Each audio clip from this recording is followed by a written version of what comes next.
Hello बच्चों, so let's understand the question first. The question says a solid sphere of radius r and density rho is attached to the one end of a massless spring of force constant k and the other end is connected to a sphere of radius r and density 3 rho.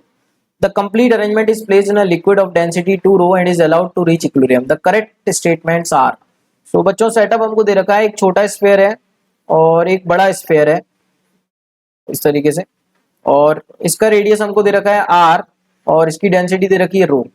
इसका radius भी बच्चों are ही है, मतलब यहाँ पर density इसकी ज्यादा है इसलिए मैंने इसको हैवी बोला है।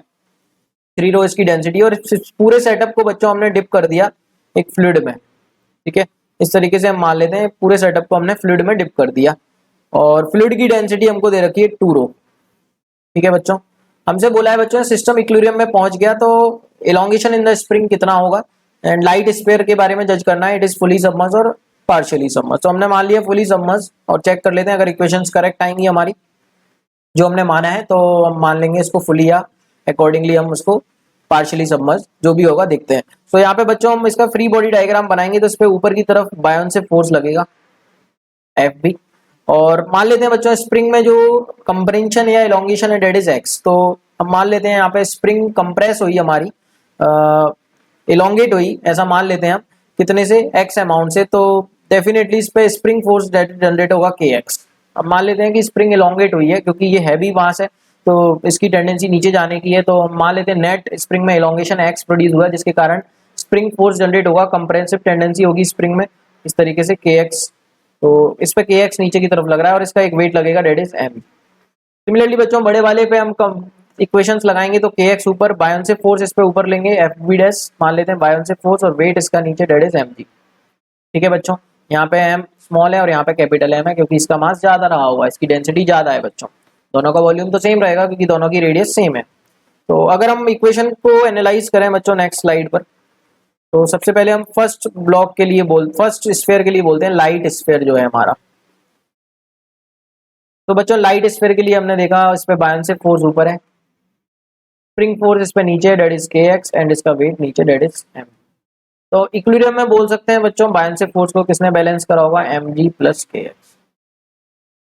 अब बच्चों बायोन से फोर्स कैसे लिखते हैं हम, बायोन से फोर्स लिखते हैं लिक्विड की density into volume submerge into G equals to mass. बच्चों मास हम कैसे लिखेंगे, बॉडी की डेंसिटी, तो स्फीयर की डेंसिटी कितनी दे रखी है बच्चों, रो, बॉडी की डेंसिटी इंटू वॉल्यूम सबमर्ज हम वी मान चुके हैं इंटू जी, पूरा का पूरा वॉल्यूम हमने सबमर्ज मान लिया बच्चों, प्लस के इंटू एक्स। तो ये फर्स्ट इक्वेशन बच्चों। लिक्विड की डेंसिटी यहाँ पे सब्स्टिट्यूट कर देते हैं, लिक्विड की डेंसिटी हमको दी हुई है 2 रो, तो ये हो जाएगा बच्चों 2 रो। तो 2 rho we G equals row we G plus के एक्स, ये हुई बच्चों हमारी फर्स्ट इक्वेशन। बड़े वाले स्फीयर के लिए जिसका मास ज़्यादा है बच्चों उसके लिए हम बोल सकते हैं एम जी नीचे लग रहा है और इस तरीके से के एक्स इस पे ऊपर लग रहा है, के एक्स ऊपर लग रहा है और बायन से फोर्स भी इस पे ऊपर लगेगा, बायन से फोर्स को एफ बी डैश मान लेते हैं। तो बच्चों एक इसके लिए इक्विलिब्रियम के लिए क्या लिख सकते हैं, एफ बी डैश प्लस के एक्स किसके इक्वल रहा होगा, कैपिटल एम जी। बायन से फोर्स बच्चों लिक्विड की density into volume submerge V into G, volume तो दोनों का सेम ही लेंगे बच्चों क्योंकि रेडियस सेम दे रखी है, प्लस के x is equals to m g. Mass कितना लिख सकते हैं बच्चों, बॉडी की डेंसिटी कितनी दे रखी है, बॉडी की डेंसिटी दैट इज 3 रो, तो इसका मास लिख सकते हैं बच्चों बॉडी की density that is 3 rho multiply body का वॉल्यूम वी इंटू जी, और लिक्विड की डेंसिटी हमको कितनी दे रखी है बच्चों 2 रो, तो यहाँ पे 2 रो सब्स्टिट्यूट कर लेते हैं तो ये हो जाएगा 2 रो वी जी प्लस के x is equals to 3 rho we G. तो ये हमारी सेकेंड इक्वेशन। ठीक है बच्चों, ये हमारी सेकंड इक्वेशन आ गई। First equation and second equation की हेल्प से हम क्या कंक्लूड कर सकते हैं बच्चों यहाँ पर, तो बच्चों देख सकते हैं हम दोनों इक्वेशन को अगर हम कंपेयर करेंगे फर्स्ट एंड सेकंड इक्वेशन को तो के एक्स की वैल्यू हमको मिल जाएगी, कितनी मिलेगी, rho we ji is equals to के एक्स।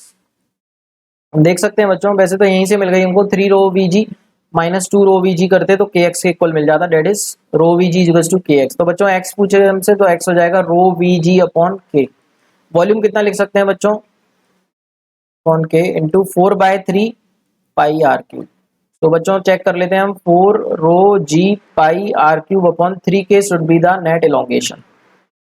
तो 4 rho g pi r cube upon 3k is given in option first. Option A बच्चों बिल्कुल करेक्ट हो जाएगा। ठीक है बच्चों, यहाँ पे दोनों इक्वेशंस हमारी एक ही वैल्यू दे रहे हैं के एक्स की। इसका मतलब जो भी बच्चों हमने कंडीशन मानी थी, हमने क्या कंडीशन मानी थी कि फुली सबमर्ज स्टेट में है, तो दोनों केस में के एक्स सेम आ रहा है, जो कि आना भी चाहिए, तभी ऐसा पॉसिबल है। तो हम बोल सकते हैं ये फुली सबमर्ज स्टेट में है हमारा जो स्फेयर है। तो light sphere is completely submerge. D option is also correct. I hope you got the answer. Thank you so much and all the very best.